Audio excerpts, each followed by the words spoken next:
नमस्कार, मैं जनता शिवम गौतम। और जिस तरीके से टीआरपी को लेकर, टीआरपी स्कैम को लेकर मुंबई पुलिस द्वारा तमाम प्रपंच किए गए थे, तमाम प्रोपेगेंडा उठाए गए थे, उसके बाद में पहली बार इंडिया टुडे ग्रुप को सम्मन किया गया है। लेकिन ये सम्मन मुंबई पुलिस के द्वारा नहीं किया गया। मुंबई पुलिस पहले से ही एफआईआर में इंडिया टुडे ग्रुप का नाम होते हुए भी इंडिया टुडे ग्रुप के अधिकारियों को नहीं बुला रही है। लेकिन अब ईडी ने इंडिया टुडे ग्रुप के सीएफओ को सम्मन किया है मुंबई में, और उसे दिल्ली से मुंबई जाना पड़ेगा क्योंकि पूछताछ के लिए मुंबई बुलाया गया है सीएफओ इंडिया टुडे ग्रुप को।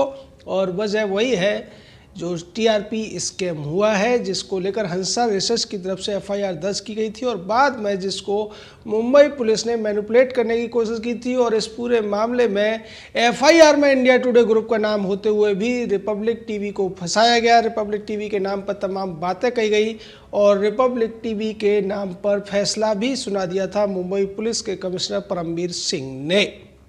इसको लेकर तमाम सवाल उठे थे और बाद में जब इस पूरे मामले में पैसे के लेन देन का मामला भी सामने आया, तब ईडी ने इन्फोर्समेंट केस रजिस्टर किया। और इस ईसीआर के बाद में अब ये तय हो गया कि ईडी इसकी जांच करेगा। उसी के तहत ईडी ने बार के 2 अधिकारियों को बुलाया था, जिनमें एक विजिलेंस अधिकारी थे, एक टेक्निकल अधिकारी थे, और उन्होंने एक बड़ा खुलासा किया था। उस खुलासे में ये बात सामने आई थी कि जिस बार के डाटा के आधार पर यह पूरी जांच होनी चाहिए थी, उसी बार के डाटा को अभी तक मुंबई पुलिस ने छुआ तक नहीं है। यानी मुंबई पुलिस यहाँ पर एक अलग तरीके की कहानी बनाने की कोशिश कर रही है। और उसी के तहत मुंबई पुलिस ने एक चार्जशीट भी दाखिल कर दी। और जिस रिपब्लिक टीवी के लिए मुंबई पुलिस महाराष्ट्र सरकार की तरफ से सुप्रीम कोर्ट में दलीलें देते हुए कपिल सिब्बल ने ये कहा था कि रिपब्लिक टीवी या अर्नब गोस्वामी को इस पूरे मामले में अभियुक्त नहीं बनाया गया है, वो इस मामले में अभियुक्त नहीं है, उसी रिपब्लिक टीवी के कई बड़े अधिकारियों को अब तक मुंबई पुलिस पूछताछ के बहाने गिरफ्तार कर चुकी है। उनको कई घंटे थाने में बिठाकर पूछताछ की जा चुकी है। निश्चित तौर पर ये एक कानून का सबसे बड़ा मजाक महाराष्ट्र में चल रहा है।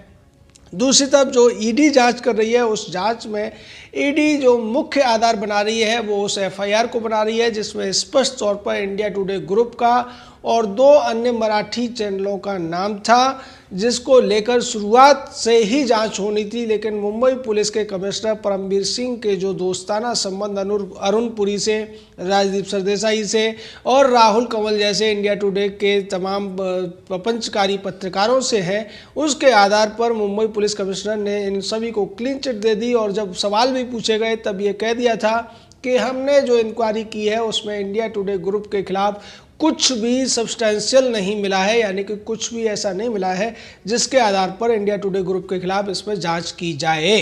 यानी ये मामला आप समझ सकते हैं कि एक एफआईआर दर्ज की जाती है एक एजेंसी के द्वारा। उस एफआईआर में एक संस्थान का, एक चैनल का नाम स्पष्ट तौर पर लिखा हुआ है। उस चैनल के ऊपर बार 5 लाख का जुर्माना लगा चुका है। उसी चैनल को बचाने का, क्लीन चिट देने का काम करते हैं परमबीर सिंह, जबकि पुलिस का काम इंक्वायरी करना है, पुलिस का काम लॉ एंड ऑर्डर को मेंटेन करना है। लेकिन यहाँ पर परमबीर सिंह जो वरिष्ठ आईपीएस हैं और मुंबई पुलिस के कमिश्नर है, वो सीधे तौर पर इंडिया टुडे ग्रुप के साथ अपनी मिली भगत को दिखाने के लिए उसको सीधे तौर पर क्लीन चिट दे देते हैं, उसको बरी करते हुए नजर आते हैं। लेकिन ईडी की जांच से अब इंडिया टुडे ग्रुप बच नहीं पाएगा। ये जांच अब राहुल कंवल, राजदीप सरदेसाई, अरुण पुरी और कोयल पुरी तक पहुंचेगी। निश्चित तौर पर रोहित सरदाना, अंजना उपकश्यप जैसे छुटभइये पत्रकारों को भी अब इस पर जवाब देना पड़ेगा कि वो जिस चैनल को अब तक नंबर 1 का तमगा देते आए थे, बड़े शान से कहा करते थे कि उनका चैनल कई सालों से नंबर 1 बना हुआ है, उस नंबर 1 के पीछे का राज क्या था, कितनी टीआरपी खरीदी गई थी और टीआरपी खरीद में कितना पैसा खर्च हुआ था, इसी का लेखा जोखा अब सीएफओ जो कि यानी कि चीफ फाइनेंशियल ऑफिसर से ईडी इकट्ठा करेगी। और ऐसा नहीं है कि ईडी केवल सीएफओ ही जांच करेगी। ईडी इस मामले में अरुण पुरी, कोयल पुरी को भी बुला सकती है और न्यूज़ डायरेक्टर राहुल कंवल का तो बुलाया जाना लगभग तय माना जा रहा है। निश्चित तौर पर यह इंडिया टुडे ग्रुप के लिए बहुत बड़ा झटका है, क्योंकि इसको अब तक कई एजेंसियां फेक न्यूज़ के लिए डांट चुकी हैं, बार्क हो या फिर दूसरी अन्य एजेंसियां हों। ये कई बार इंडिया टुडे ग्रुप की खबरों के ऊपर सवाल उठा चुकी है और इंडिया टुडे ग्रुप जिस तरीके से अपराधियों को बचाने के लिए हमेशा आगे आता है, चाहे दिल्ली दंगों का दोषी ताहिर हुसैन हो या फिर सुशांत सिंह राजपूत की मौत के मामले में सबसे बड़ी आरोपी रिया चक्रवर्ती हो, इंडिया टुडे ग्रुप आज तक चैनल उनको हमेशा से क्लीन चिट देने की वकालत करता रहा है और उनका पक्ष रखने का अपराध भी करता रहा है। निश्चित तौर पर इसका बचाव इंडिया टुडे ग्रुप आज तक ये कहकर करते हैं कि उनको अभिव्यक्ति की आज़ादी है, लेकिन वो भूल जाते हैं कि अपराध का समर्थन करना या अपराधी को बचाने का प्रयास करना निश्चित तौर पर अभिव्यक्ति की आज़ादी में नहीं आता है। ये सीधे तौर पर अपराधियों को बचाने की वकालत या उनकी पीआर एजेंसी के तौर पर जो काम आज तक और इंडिया टुडे ग्रुप करते हैं उसकी पोल खुल चुकी है और अब उनकी जो टीआरपी है वो रसातल में चली गई है, वो बहुत ज़्यादा नीचे चली गई है। जो चैनल अपने आप को 20 साल से सिरमौर बनाता था, आज उसको पूछने वाला कोई बचा नहीं है। एडवर्टाइज़र ने उनको ऐड देना कम कर दिया है और इसी से बौखला कर उन्होंने जो परमवीर सिंह है मुंबई पुलिस का कमिश्नर, उसके आगे एक तरीके से गुहार लगाई थी, क्योंकि रिया चक्रवर्ती को बचाने के बहाने इंडिया टुडे ग्रुप ने, आज तक ग्रुप ने सीधे तौर पर परमवीर सिंह को भी बचाया था। क्योंकि जिस तरीके से दिशा सालियान और सुशांत सिंह राजपूत की मौतें हुई थी, उसके बाद सवाल उठ रहे थे मुंबई पुलिस की कार्यप्रणाली पर, जिसने पहले ही दिन से झटके के साथ कह दिया था कि ये दोनों आत्महत्याएं हैं और तमाम सबूतों को मिटने दिया था या उठाया ही नहीं था। इसको लेकर तमाम चैनलों पर अखबार सवाल उठ रहे थे और खासकर रिपब्लिक टीवी इस मामले में आगे था और उसने तमाम सवाल उठाए थे। रिपब्लिक टीवी से बदला लेने के लिए इंडिया टुडे ग्रुप, आज तक चैनल और परमवीर सिंह ने एक साठगांठ की। परमवीर सिंह एक प्रेस कॉन्फ्रेंस करता है और उस प्रेस कॉन्फ्रेंस में ये कहा जाता है कि टीआरपी घोटाला हुआ है और उसी घोटाले की वजह से रिपब्लिक टीवी यानी कि अर्नब गोस्वामी के दोनों चैनल हिंदी और अंग्रेजी के टीआरपी में नंबर 1 पर आए हैं और ये घोटाला कम से कम 40,000 करोड़ का है। ये दावा किया था परमवीर सिंह ने उस प्रेस कॉन्फ्रेंस में। और उसके बाद रजत शर्मा टाइप के या सुधीर चौधरी टाइप के लोग जो रिपब्लिक टीवी की उस अप्रत्याशित सफलता से जले हुए थे, उन्होंने भी इस मुद्दे को भुनाया और ये कहने की कोशिश की कि रिपब्लिक टीवी का राज खुल गया है कि उन्होंने किस तरीके से टीआरपी में नंबर 1 हासिल किया है। हालांकि 6 घंटे के भीतर वो राज भी खुल गया था और उसमें पता चल गया था कि परमवीर सिंह ने जो प्रेस कॉन्फ्रेंस की है, जिस एफआईआर का हवाला दिया है, उसमें कहीं भी रिपब्लिक टीवी का या अर्नब गोस्वामी का नाम नहीं है, बल्कि इंडिया टुडे ग्रुप का नाम है। और बाद में एक बार्क का आदेश भी आया था जिसमें 5 लाख रुपए जुर्माने की बात आई थी सामने इंडिया टुडे ग्रुप के ऊपर और वो भी टीआरपी से ही संबंधित था। इतने सारे राज खुलने के बाद में रिपब्लिक टीवी को फंसाने के लिए और आज तक इंडिया टुडे ग्रुप को बचाने के लिए परमवीर सिंह ने एक के बाद एक कई दाव खेले। हंसा रिसर्च के तमाम अधिकारियों को दबाने की कोशिश की, उन्हें डराने की कोशिश की गई। वो हाईकोर्ट पहुंचे, सुप्रीम कोर्ट को पहुंचे। सुप्रीम कोर्ट ने परमवीर की प्रेस कॉन्फ्रेंस पर सवाल उठाए। सुप्रीम कोर्ट ने उस सारे के सारे प्रक्रिया पर सवाल उठाए जो परमवीर सिंह ने अपनाई थी। परमवीर सिंह ने अपने जॉइंट कमिश्नर को आज तक चैनल पर भेजा सफाई देने के लिए।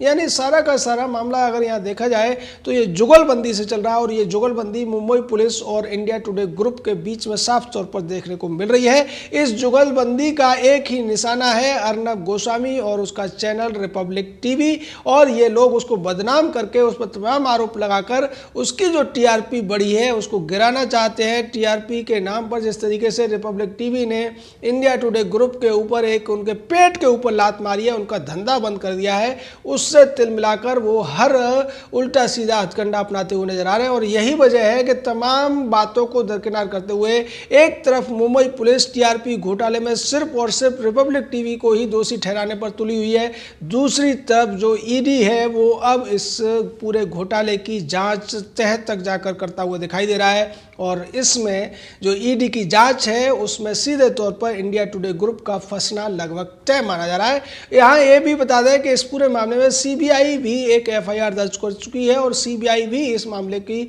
जांच शुरू कर रही है।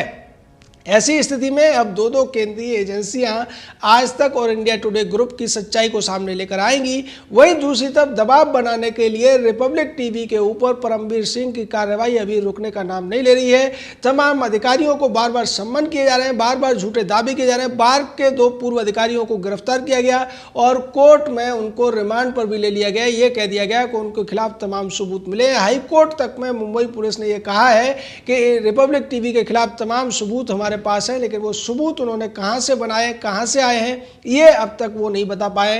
एक तरफ बार के कहता है कि उसके रॉ डाटा को अभी तक मुंबई पुलिस ने खंगाला नहीं है, चेक नहीं किया है, तो फिर मुंबई पुलिस, परमवीर सिंह या महाराष्ट्र की उद्धव सरकार ये सारे निर्णय कहां से सुना रहे हैं, कहां से, किन तथ्यों के आधार पर वो ये साबित करने पर तुले हुए हैं कि रिपब्लिक टीवी टीआरपी घोटाले का सबसे बड़ा दोषी है, जबकि इस पूरे घोटाले में स्पष्ट तौर पर जो दोषी है, जिसका नाम पहले से एफआईआर में है, जिसके खिलाफ तमाम गवाह सामने आ चुके हैं, उस इंडिया टुडे ग्रुप को, आज तक चैनल को बचाने की ये जो कोशिश चल रही है, ये बहुत बड़ा एक गठबंधन दिखाई देता है, जुगलबंदी दिखाई देती है। और इसमें न केवल मीडिया चैनल शामिल है, बल्कि पुलिस शामिल है और महाराष्ट्र की सरकार भी शामिल है। महाराष्ट्र की पसोठावादी सरकार ये चाहती है कि आज तक चैनल जो उनके पीआर एजेंसी के तौर पर काम करता है, उसको किसी तरह से बचा लिया जाए, और जो रिपब्लिक टीवी उनकी हर झूठ को बेनकाब करने का काम करता है, काले कारनामों को खोलता है, उसको किसी तरीके से बंद करा दिया जाए। लेकिन निश्चित तौर पर आज देश की जनता रिपब्लिक टीवी के साथ खड़ी हुई है। आज तक और इंडिया टुडे ग्रुप की साख बहुत ज़्यादा गिर चुकी है। सबको पता चल चुका है कि वास्तव में टीआरपी का सबसे बड़ा चोर, सबसे बड़ा लुटेरा कौन है। जय हिंद, जय भारत।